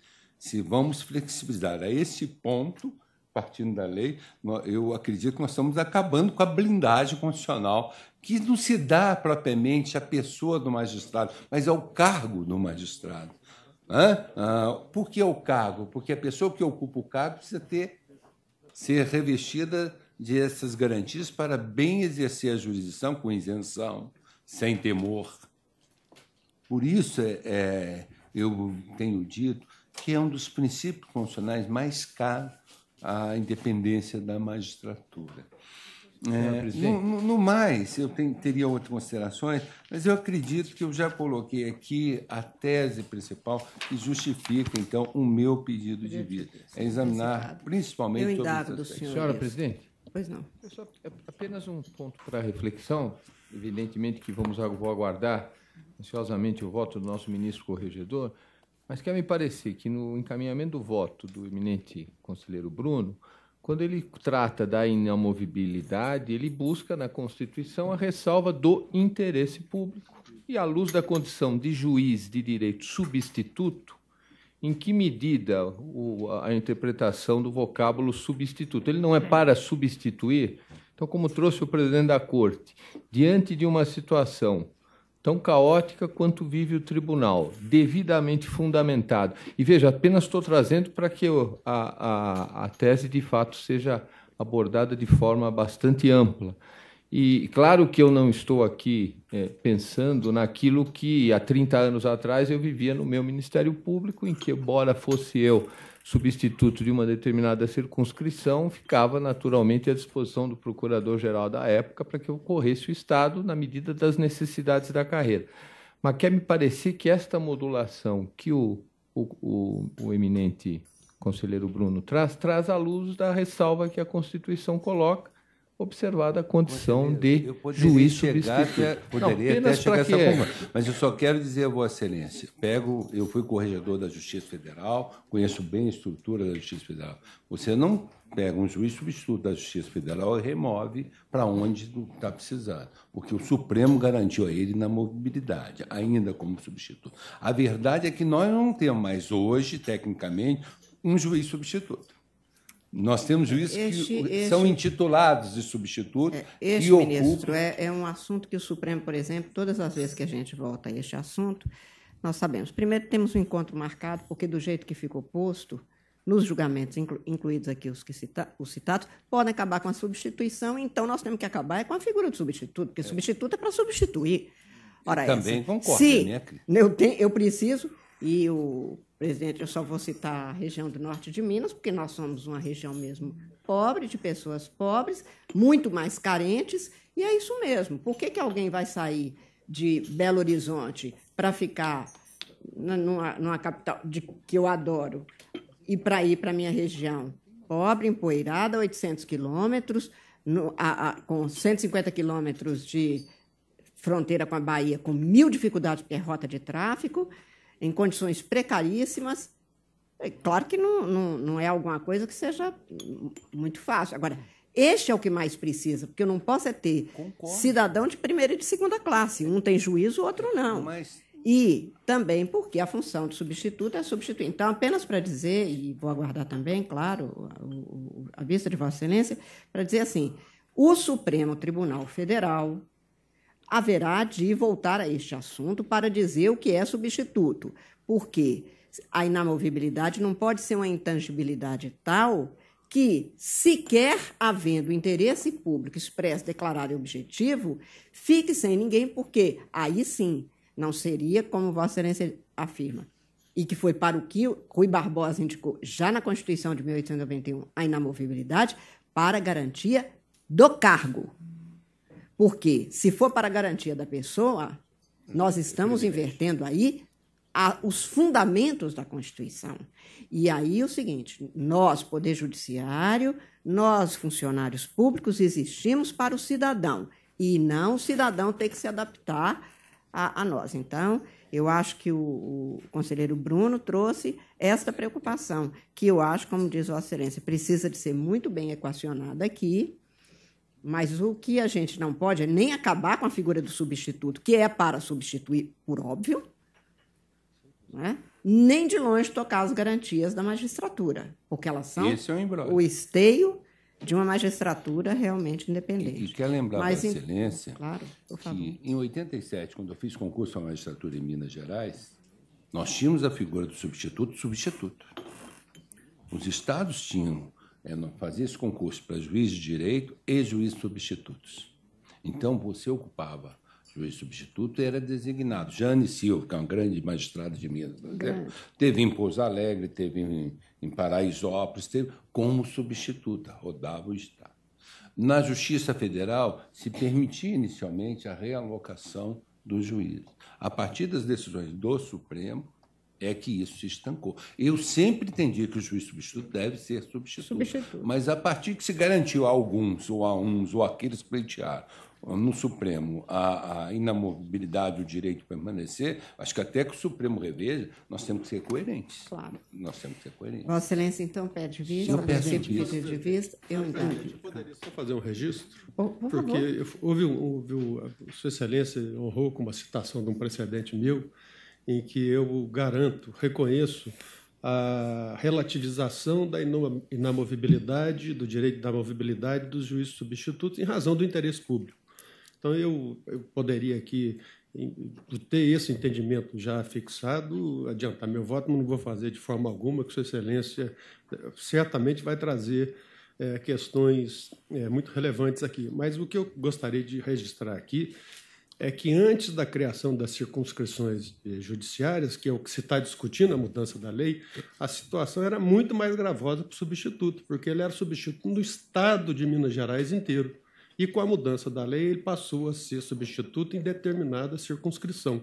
Eu tenho a impressão que essa nova situação beneficiou o juiz substituto, porque ele poderia sair do sul de Minas e ir para o norte. E hoje, como há a criação de circunscrições, ele tem que ficar dentro dessas circunscrições. Eu gostaria de deixar registrado essa nova realidade, que é benefício, vem em benefício do substituto. Mas eu aguardo, Sua Excelência, o voto do pedido de vista. Presidente, eu também aguardo, não tenho a menor dúvida. Eu só tenho, e aí é uma dúvida mesmo, ministro, com relação à ressalva que Vossa Excelência fez, de que não haveria prejuízo do Tribunal de Justiça proceder à realocação de todos, preservando os 5. Eu não sei se, na prática, isso porque se a ideia é exatamente obedecer à ordem de antiguidade, não, e caso amanhã... Eu acho que não pode ser Se feito. me permite, ministra. Só um minutinho, por favor, presidente. Agora é o seguinte, eu acho que a decisão houve um pedido de vista, não se fez nada até agora, aguardando-se isso. Tenho certeza que o ministro trará com rapidez e é preciso aguardar, porque realmente muda a situação de todo mundo. Muda de todo mundo. Não há como se autorizar essa situação. É que é um risco de quem está desses 5. Se eles não forem, depois eles são relocados lá no final, se perderem a Sim, ação. mas aí nós vamos ter a judicialização de novo, novo procedimento, novo pedido. Acho que a boa prática não nos... Porque aí nós estaríamos autorizando. E aí, se judicializam e vem decisão contrária, aí realmente complica mais. Só um minutinho, conselheira Limanantes, porque o relator tinha pedido a palavra, mas eu ouvirei Vossa Excelência. Obrigado, senhora presidente. Apenas para dizer também, entendo que não haveria possibilidade de realizar a sessão pública, porque ou se realizam com todos que estão na mesma situação, acho que não se pode excluir apenas parte dos juízes substitutos. Mas, sem qualquer intenção de querer convencer quem quer que seja, e muito menos... Eminente ministro corregedor, que Vossa Excelência abra a mão de forma nenhuma. O senhor é muito generoso, senhor ministro, e não que Vossa Excelência abra também mão do pedido de vista. Mas com relação a essa dúvida, fundada dúvida, é que o voto fica um pouco extenso e algumas partes do voto, que são fundamentais, às vezes ela tenha se diluído em relação ao todo. E a premissa do voto é o primeiro, quando eu começo no item 2, quando eu começo para dizer o seguinte: segundo a Loman, o regime jurídico dos juízes substitutos é aquele estabelecido na Lei de Organização e Divisão Judiciária. Isso estabelece a Loman. E o Supremo, por sua vez, estabelece que não há direito adquirido a regime jurídico. Ora, se há alteração do regime jurídico, que é a própria Lei de Organização Judiciária, segundo o artigo 17, parágrafo 3º da Loman. Se há alteração do regime jurídico e não há direito adquirido a esse regime jurídico, e dentro desse regime jurídico está a inamovibilidade. Por que inamovibilidade? Porque diz respeito, esse regime jurídico, à sede, à jurisdição e à competência dos juízes, Entendo que, como não há, então, regime de... Isso vai estar mais na frente da tese. Não há direito adquirido ao regime jurídico. A alteração da lei não é uma interpretação, eminente corregedor. Quando eu falo que não há alteração me permite, jurídico... Só para concluir, não é uma alteração, assim, não é uma interpretação da Constituição a partir da lei, mas é o que estabeleceu a Constituição, o que estabeleceu a lei complementar, a LOMAN, e, na sequência, a lei de organização judiciária, que é o próprio regime jurídico. Para encerrar, porque eu já pedi vista, só haveria alteração no regime jurídico se ele saísse de juiz substituto para juiz titular ou para desembargador. Não é isso que está ocorrendo. Ele continua como juiz substituto, atuando em várias áreas. Por isso, não há alteração do regime jurídico. Ele não mudou seu regime jurídico para titular. Se Vossa Excelência me permite... Conselheiro, agora, apenas para finalizar... Não, por favor, Vossa Excelência tem a palavra, ainda vou ouvir o conselheiro. Para finalizar... Apenas porque, como já há um pedido de vista, as discussões agora, de todo jeito, não teriam... Virariam debates que vão ter que voltar. A meu modesto entendimento, eu entendo que houve alteração do regime jurídico, eminente corregedor, porque a lotação dos juízes substitutos, em razão da nova lei de organização judiciária, foi alterada. A necessidade da lotação. Apenas isso, senhora presidente. Obrigado pela oportunidade da fala. Conselheiro Alemão, ouço Vossa Excelência. Senhora presidente, eu acho que estou com uma questão de ordem agora. Pois não. Senhor presidente, esse processo, o provimento é de 2014. Eu estou com a relatoria de 4 procedimentos referente ao edital de 2017, que trata da remoção que está sendo aberta agora, e eu já decidi em pelo menos 3, na linha de que a substituição é conveniência do tribunal. Esses processos não estão pautados e os outros conselheiros, mas inclusive, eu não tenho conhecimento dele. A decisão está sendo monocrática, eles estão recorrendo. A minha pergunta, senhora presidente, é se a decisão do doutor Bruno pega esses processos que eu estou na relatoria, embora os provimentos sejam diferentes, sejam de datas diferentes, porque se pegar, e a decisão é para suspender o procedimento de terça-feira, quarta-feira, sexta-feira, eu teria, então, que encaminhar esses processos todos para o conselheiro Bruno. Eu vou ter que olhar quais são esses processos. Vossa Excelência, se quiser, pode encaminhar a presidência para análise para ver se é o caso de redistribuição por prevenção. Agora, sem eu conhecer e agora sem saber qual é o conteúdo, eu não posso resolver. Aí, até porque não seria uma questão de ordem para o plenário sem o conhecimento a matéria de fundo é similar, mas os provimentos são de datas diferentes, de pessoas diferentes. Eu tenho um princípio como juíza. Eu só decido tendo lido tudo que tem sobre a matéria, principalmente porque aí é uma questão de redistribuição, como diz Vossa Excelência, não é uma questão só de ordem, é questão administrativa, e aí eu preciso de ter conhecimento de tudo. Eu, lamentavelmente, não posso decidir. Se Vossa Excelência quiser encaminhar, de imediato eu verificarei. Eu peço licença, peço desculpa. Não, de mas jeito nenhum. O que eu estou tentando trazer como questão de ordem vai ocorrer essa sessão de sexta-feira para a escolha, porque a decisão aqui está em cima das pessoas. Eu prometi trazer rápido, no máximo 2 sessões, aí continua. Sim, nós optamos pela prudência, acho que o presidente está de acordo com isso e nós resolvemos. Não, e realmente não é questão, aí não seria de ordem, porque eu não posso ordenar um processo de que eu não tenho conhecimento, e os outros, inclusive, não têm um conteúdo. De toda sorte, eu aguardo, e assim que chegar na presidência, imediatamente tomarei as providências. Conselheiro Fernando. Só que, senhora presidente, como o conselheiro Bruno afirmou, eu, enquanto a cadeira estava vaga, não deferi liminar, concedi efeito suspensivo para restabelecer a liminar concedida pela conselheira Débora. Então, me parece que, até o momento, o tribunal não deve fazer o que estaria impedido de dar prosseguimento a qualquer remoção. Está prevalecendo exatamente essa situação. Isso não foi posto em questão. Sim.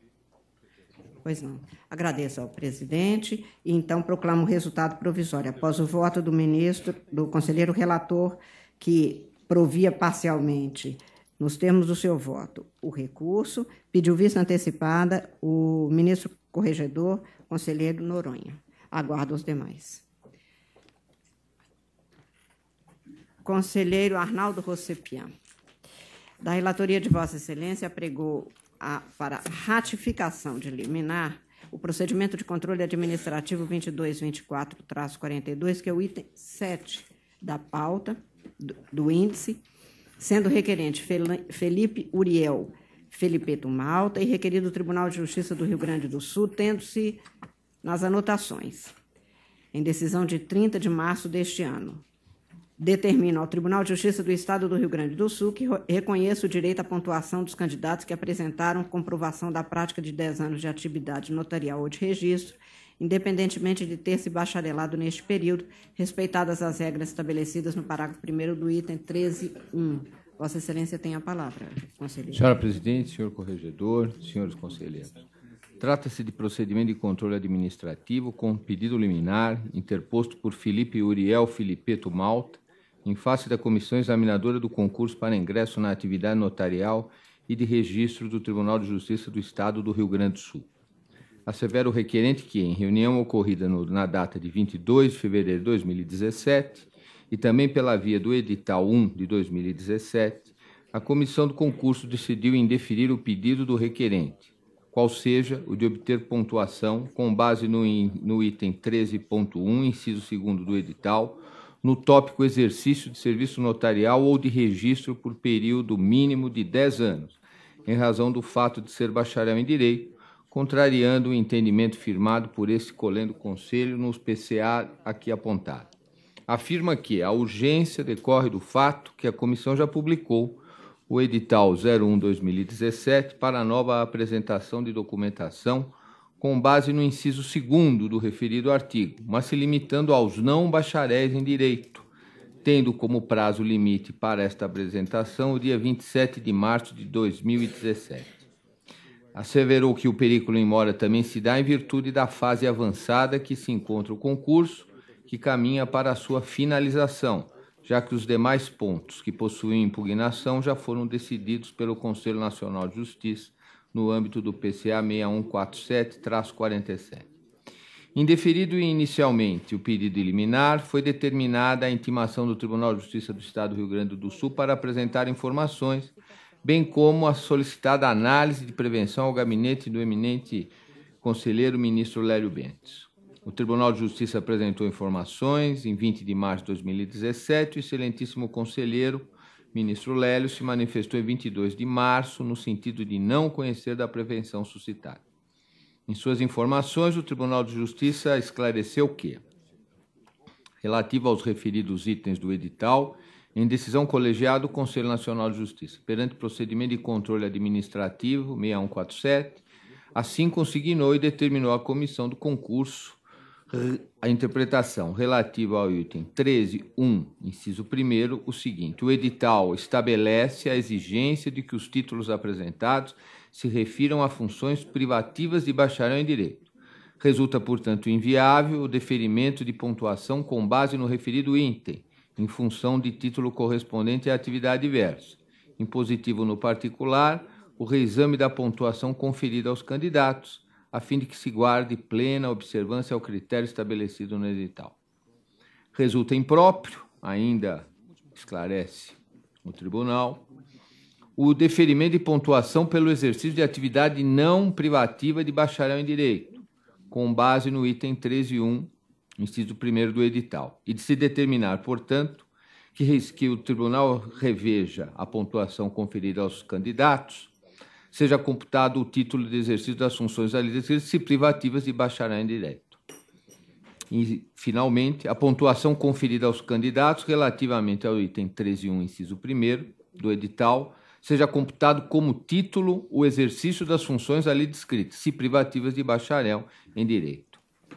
O tribunal continua prestando esclarecimentos que constam do voto e eu peço vênia para deixar de lado e prosseguir na minha fundamentação.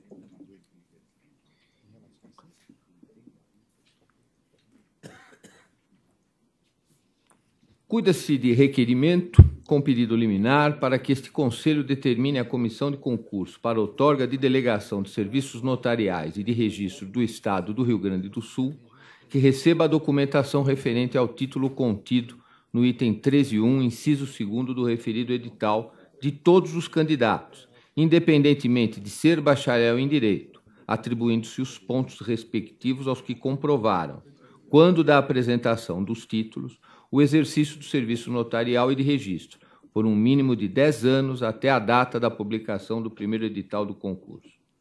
Pertinente informar que este procedimento não cuida de analisar a questão afeta ao item 13.1, inciso 1º, que já foi analisado quando o julgamento do procedimento de controle administrativo 6147, relatado pelo eminente conselheiro ministro Lélio Bentes. Nesse sentido, não cabe a alegação de que este conselho já firmou entendimento sobre o assunto quando do julgamento dos procedimentos de controle administrativo 6843 e 5398, uma vez que os referidos procedimentos trataram exclusivamente da questão relativa à pontuação conferida ao exercício da advocacia ou de delegação, cargo, emprego ou função privativa de bacharel em direito, por um mínimo de 3 anos, conforme se demonstra pelo registro de suas emendas, que transcrevo e peço vênia para não fazer a leitura. Acrescento que o fato de os acórdãos supramencionados terem feito menção à pontuação estabelecida no item 13.1.2 não gera, por si só, força suficiente para se afirmar que o Conselho tenha firmado entendimento sobre a questão. O edital do concurso estabelece, em seu artigo 13.1.2, a possibilidade de concessão de pontos aos candidatos que comprovarem exercício de serviço notarial ou de registro, por não bacharel em direito, por um mínimo de 10 anos, até a data da publicação do primeiro edital. A questão objeto desta demanda está na interpretação que deve ser dada ao respectivo item. O tribunal requerido, nas informações apresentadas, foi claro ao afirmar que entende como inviável a possibilidade de se conceder pontuação para aqueles candidatos que, apesar de comprovarem o mínimo de 10 anos de exercício de serviço notarial ou de registro, durante este trabalho se bacharelaram em direito. O requerente, por seu turno, assevera que a interpretação a ser dada é a de que, pela leitura do referido item 3.1, inciso 2º, que possui referência ao artigo 15, parágrafo 2º da Lei 8935/94, é que as pessoas que possuem mais de 10 anos de serviços extrajudiciais, por exceção legal, não precisam comprovar serem bacharéis em direito para preencher os requisitos da delegação e, por seu turno, obterem 2 pontos. Considerando que a expressão por não bacharel em direito, contida no item 13.1, inciso 2º, está entre vírgulas, garantindo um sentido explicativo e não restritivo à oração ali estabelecida, forçoso faz reconhecer que a interpretação apresentada pelo Tribunal de Justiça do Estado do Rio Grande do Sul não merece acolhida. Caso assim fosse, o certame deixaria de reconhecer o mérito daqueles candidatos que, além do exercício comprovado, por um mínimo de 10 anos da atividade notarial, tivessem se empenhado em cursar uma faculdade de direito, ou seja, o concurso estaria punindo aqueles que se qualificaram, o que se mostra estranho à própria fase de títulos de qualquer concurso público. Se a lógica da fase de títulos é privilegiar aqueles que foram além dos requisitos mínimos necessários para a prestação do concurso, o item 13.1.2 não poderia excluir aqueles que demonstraram o exercício do serviço notarial, independentemente de bacharéis ou não em direito, valendo-se, para tanto, a máxima quod abundant non nocet. Isto posto, e considerando as informações apresentadas pelo Tribunal de Justiça do Estado do Rio Grande do Sul, indicando que aqueles candidatos que apresentaram comprovação de 10 anos de exercício de serviço notarial, mas que nesse tempo tenham se graduado em direito, não terão computados os pontos estabelecidos no inciso já mencionado, verifico como presente os pressupostos estabelecidos no artigo 25, inciso 11 do regimento interno deste colegiado, e assim defiro a medida urgente e acauteladora, visando garantir esse direito. Em razão desses fundamentos, determino ao Tribunal de Justiça do Rio Grande do Sul que reconheça o direito à pontuação dos candidatos que apresentaram comprovação prática de 10 anos de atividade notarial, independente de ter se bacharelado neste período, respeitadas as regras estabelecidas no parágrafo 1º do inciso 13.1. É como voto, senhora presidente. O conselheiro, portanto, pede a ratificação... Concedo a liminar, peço a ratificação da liminar para que seja considerado a pontuação ampla para aqueles candidatos que preenchem os 2 requisitos. Sim, com os 10 anos e o bacharelado. Independente do bacharelado. Ouço o conselheiro Norberto. Com o relator. Conselheiro Alemã. Com o relator, senhor presidente. Ministro Corregedor. Com o relator. Senhor presidente, eu pedi um esclarecimento ao ministro relator. Não ficou claro para mim se da liminar deferida resultaria que o candidato que conta os 10 anos e bacharel pontuaria duas vezes. Não sofre o prejuízo, recebe mas não pontua duas vezes. Não, recebe a pontuação cabível para aquele que se enquadrasse naquela posição sem ser bacharel em direito. Porque o que me parece aqui que é a posição defendida pelo tribunal é exatamente essa, que não é possível atribuir pontuação duas vezes ao mesmo candidato. Mesmo requisito. Exatamente. Não, mas o tribunal não aceita. Se ele for bacharel em direito e tiver os 10 anos, ele faz essa diferenciação e afasta a pontuação. Mas se ele for bacharel em direito e tiver os 10 anos, ele pontua pelo item 13.1. Mas não é o caso aqui. Consequentemente, não pode pontuar pelo item 13.2. Não, mas o caso aqui, ele vem pedir a pontuação pelo 13.2. Mas aí ele não pode. Não pontua, não cumula. Apenas para ficar claro, acho que não cumula. O conselheiro Lélio tem razão. Não cumula. Porque senão nós vamos ter situação em que ele vai ter 4 pontos. Resolver. Exatamente. Não é essa a ideia. Não é essa a ideia. Convém esclarecer. Nós podemos chegar à situação que, como ele concluiu o bacharelado no longo de 10 anos, mas ele não fez os 3 anos como bacharel, ele pode ficar sem ponto. Não. Se ele tem 10 anos... Não, se ele tem 10 anos, ele pontua, porque é substitutivo... Mas ele não tem 3 anos de advocacia. E aí? Os 10 anos são substitutivos do requisito de 3 anos do diploma de bacharel em direito. A hipótese aqui é a seguinte, ele não tem os 3 anos, mas ele já se bachalerou, já é bacharel e tem os 10 anos de atividade notarial. Pelo item 13.2. Pontua, mas pontua na plenitude. Tem os 2 pontos. Os dois. Ele não acrescenta... Mas não acumula, claro. não acumula. A acumulação é que não poderia. Até porque a própria resolução veda a acumulação dos exatamente, pontos. Exatamente. É o único aspecto que me preocupa aqui. Eu não sei se o conselheiro Arnaldo consideraria útil fazer proclamando a impossibilidade de acumulação. Pois não, senhora presidente. Faço devido... Eu acho que aqui pode ser isso, quando Vossa Excelência afirma que reconheço o direito à pontuação que apresentaram, vírgula no final. Vedada a acumulação de pontuação. E faço constar expressamente também na ementa, senhora presidente. Senhora presidente, agradecendo o esclarecimento do eminente relator e com esclarecimentos prestados, eu acompanho integralmente Sua Excelência. Eu tenho até voto escrito já disponibilizado do sistema, acompanhando o eminente relator. Só queria deixar claro que o exercício da atividade notarial impede a advocacia. Então, ele nunca poderia ser pontuado porque ele não teria 3 anos de exercício. É de bacharel, conselheiro.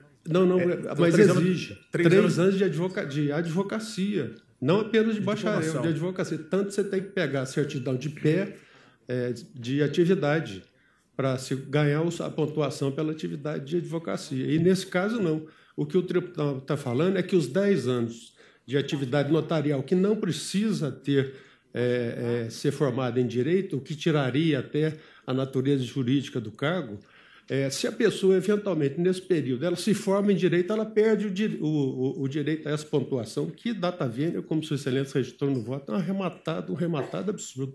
Então, acompanho Sua Excelência integralmente. Pois não. Conselheira Daldice?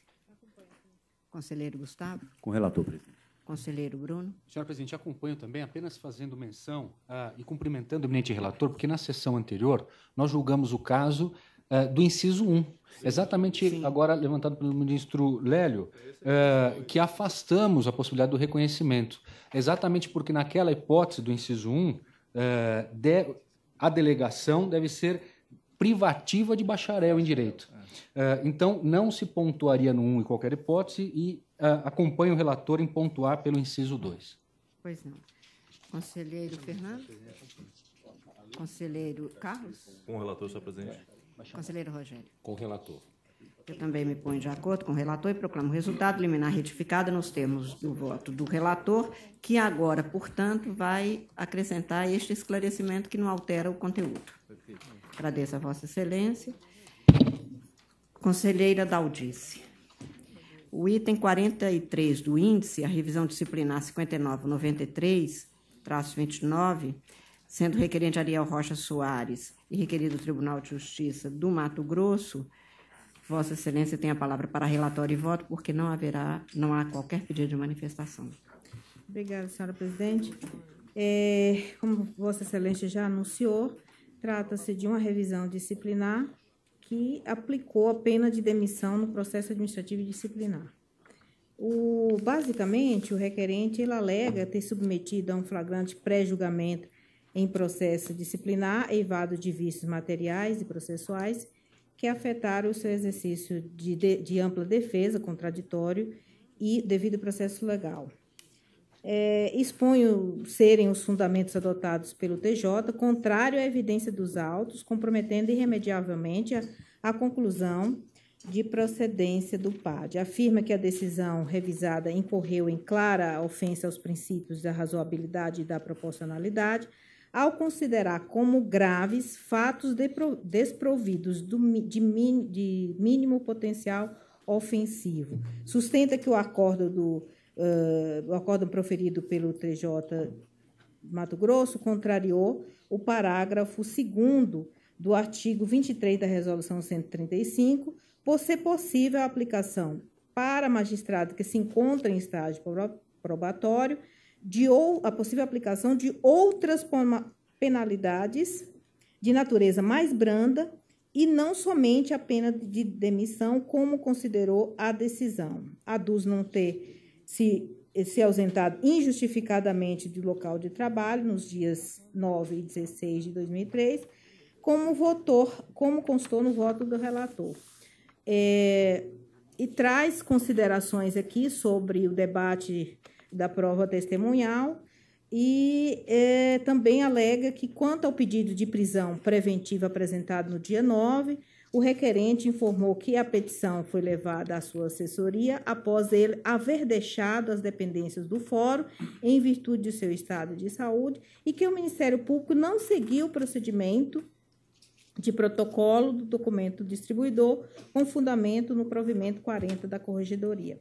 Com relação à alegada ausência justificada do local de trabalho no dia 16, aduz, conforme certidão 857 do PAD, expedida pelo gestor-geral da Auditoria de Primeira Instância da Comarca de Porto de Graúchos, comprova que, entre aspas, comprova que o magistrado esteve presencialmente nos períodos matutino e vespertino e que realizou audiências naquela mesma data, contrariando a literalidade da acusação. Pontua que a afirmação contida no acordo de que a certidão da auditoria não comprova que a decisão e o alvará de soltura foram assinados no dia 16 de 8 de 2003, uma vez que as provas testemunhais colhidas durante a instrução deste processo administrativo e disciplinar demonstram o contrário. Também é contrária à evidência dos autos, pois, diversamente do sustentado pela relatora, a testemunha Ana Cláudia Teixeira declarou em seu depoimento que o magistrado assinou a decisão naquela mesma data. E, no mesmo sentido, a testemunha Divânia afirmou em seu depoimento que o alvará de soltura também foi assinado naquele mesmo dia. Ele reclama da ilegalidade do aproveitamento dos depoimentos prestados pelas advogadas Ana Cláudia e Eliane, os quais foram utilizados como fundamento para a decisão questionada, mesmo tendo sido contradiçado oportunamente durante a instrução do PAD. No tocante à assiduidade, ele destaca o depoimento prestado à folha 511 do PAD pela testemunha José Roberto, no qual consta a afirmação de que o requerente trabalhava todos os dias, inclusive após o término do expediente. Ele sustenta que, quanto à alegação de comparecimento ao Fórum Taboão sob o efeito de álcool ou de drogas, que o laudo produzido pela perícia técnica foi categórico a afirmar a inexistência de sinais ou sintomas de dependência química. Destaca ainda que os depoimentos testemunhais colhidos no PAD revelam que o magistrado jamais fez uso de álcool em seu local de trabalho e tampouco exerceu suas atividades em estado etílico. Segundo expõe a testemunha Etienne, ele prossegue afirmando, o testemunho de Etienne e Carmo é revestido de absoluta parcialidade, pois mencionada servidora é sua desafeta, por ter-lhe determinada a suspensão do momento de louvor nas dependências do fórum, decisão que gerou a publicação de matérias nos jornais de circulação local por conta de gravação clandestina realizada pela citada servidora para a obtenção de prova em face do requerente. Assevera serem falaciosas alegações apresentadas pela promotora e pela advogada, já mencionado anteriormente nesse relatório, de que o magistrado teria presidido a audiência sob efeito de álcool nos dias 23 do 8 e 29 do 10, tendo em vista que as gravações audiovisuais de ambos os atos demonstram peremptoriamente que o magistrado conduziu as audiências com sobriedade, lucidez e erudição. Apresenta declarações firmadas por Francisco e Paulo Rogério Piva, sustentando tratar-se de novas provas que autorizam a modificação da decisão proferida pelo órgão de origem nos termos do artigo 83, inciso 3 do regimento desta Casa. Sob a alegação de que se trata de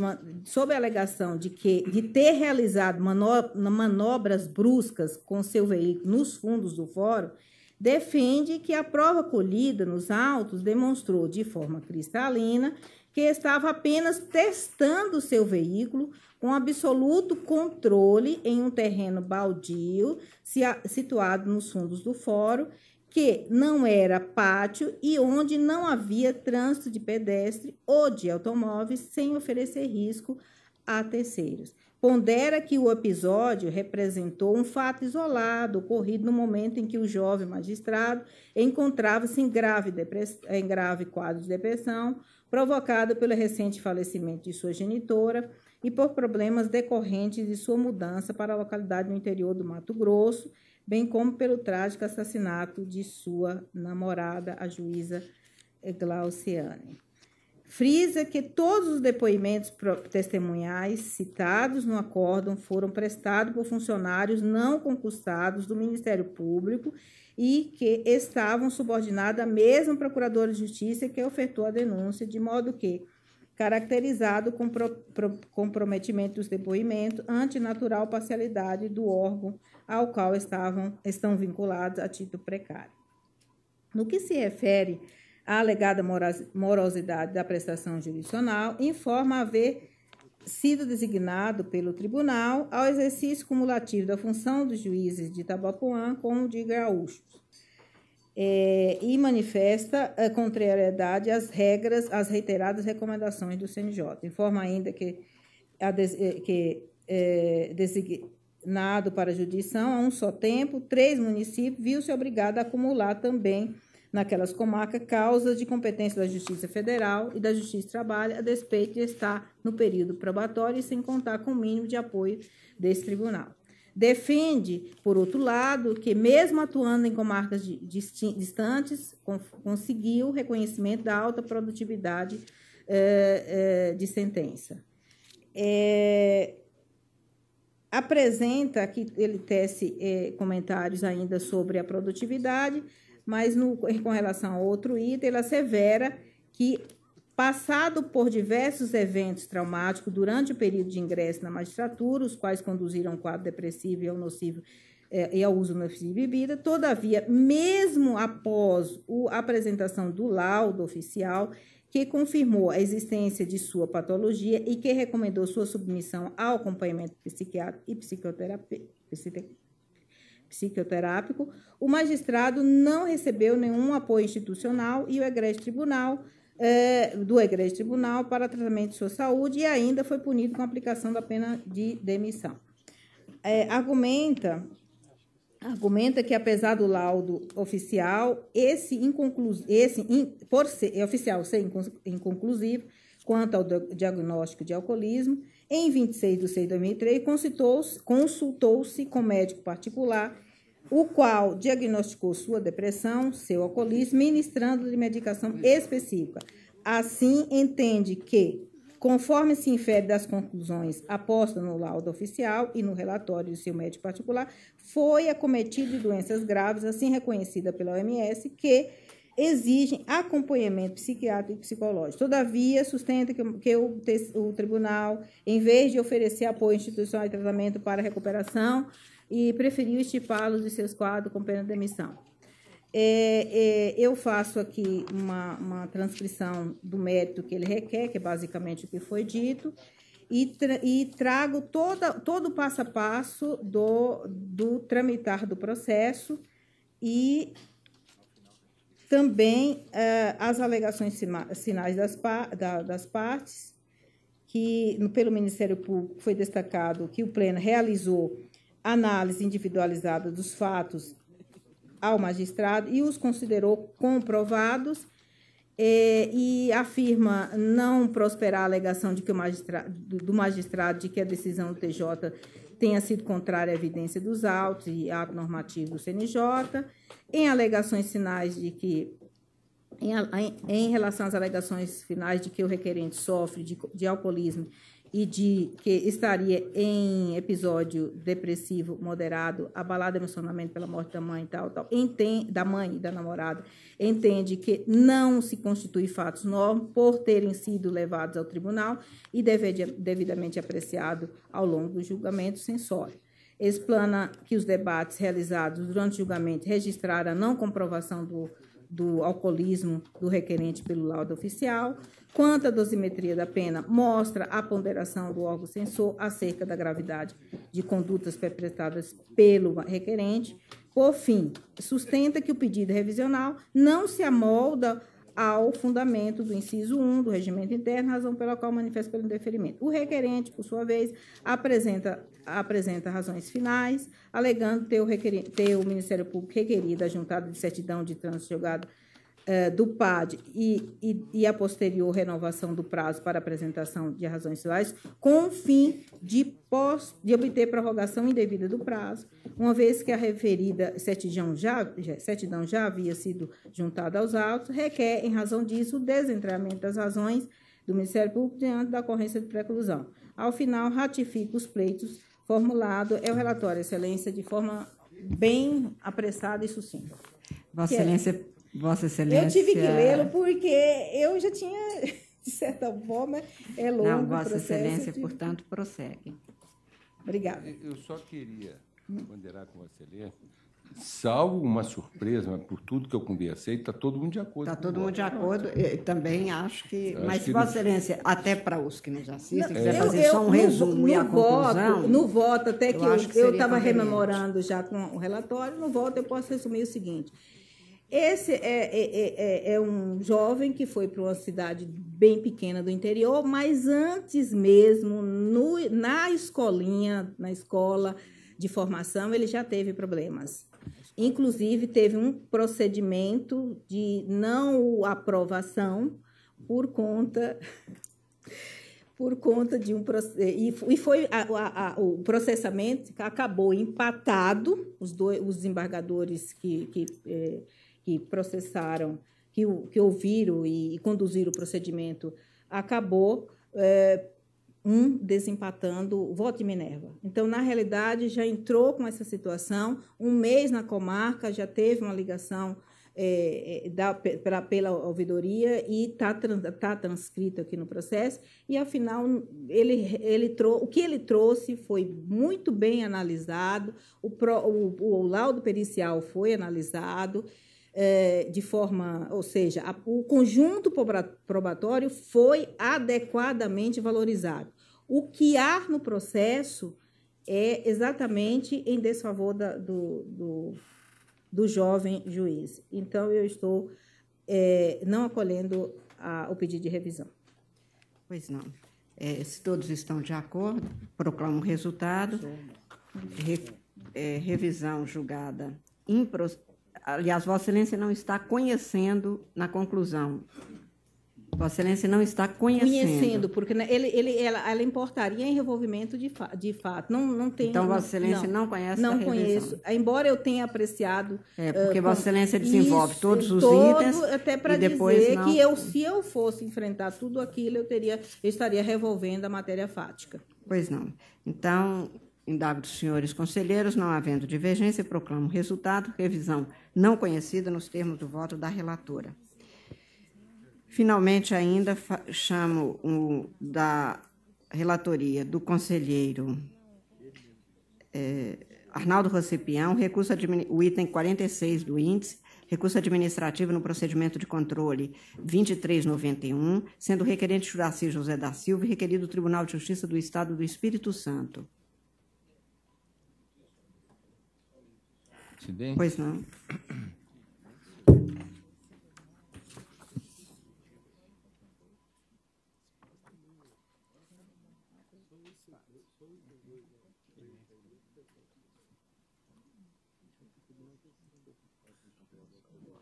Não, travou aqui, ó.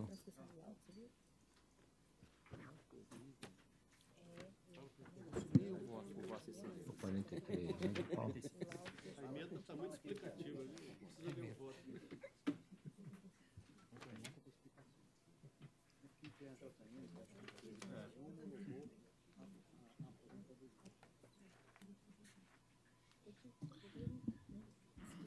Senhora Presidente, senhores conselheiros, senhor corregedor, eu vou fazer primeiro a leitura da ementa, senhora Presidente. É recurso administrativo em procedimento de controle administrativo que envolve o Tribunal de Justiça do Espírito Santo, aposentação por invalidez não homologada pelo Instituto de Previdência do Estado do Espírito Santo. Falta de ilegalidade, falta de competência do Conselho Nacional de Justiça para apreciar a matéria. A mera repetição de argumentos já expostos na inicial e refutados na decisão monocrática não autorizam a reforma do julgado. O Conselho Nacional de Justiça não possui competência para realizar controle de ato realizado pelo Instituto de Previdência do Estado do Espírito Santo. O recurso foi conhecido e negado provimento. Pergunto à senhora Presidente, aos senhores conselheiros, se é necessário a leitura de voto, dado que a matéria já é uma matéria superada neste Conselho, mas me coloco à disposição dos pares, seguindo a orientação de Vossa Excelência. Indago dos senhores conselheiros se a matéria está devidamente esclarecida. Esclarecida. Acompanhe. Portanto, e indago se há alguma divergência ou alguma observação. Não fazendo, portanto, eu proclamo, nos termos do voto do relator, por unanimidade, é desprovimento ou não conhecimento? Tem 46, senhora Presidente. Pois é o desprovimento... Do recurso. Conheço, mas nego provimento. Conhece, mas nega provimento. Perfeitamente. Então, negaram provimento nos termos do voto do relator. Senhores conselheiros, como eu disse, como eu tenho que estar em 20 minutos no Supremo, hoje fazemos uma suspensão um pouco mais rápida. Eu agradeço a presença dos conselheiros, do vice-procurador, do senhor representante da OAB, secretário, senhores advogados aqui presentes, senhores servidores. Declaro encerrada a presente sessão. Desejo a todos uma excelente tarde e uma ótima semana. Muito obrigada a todos. Está encerrada a sessão.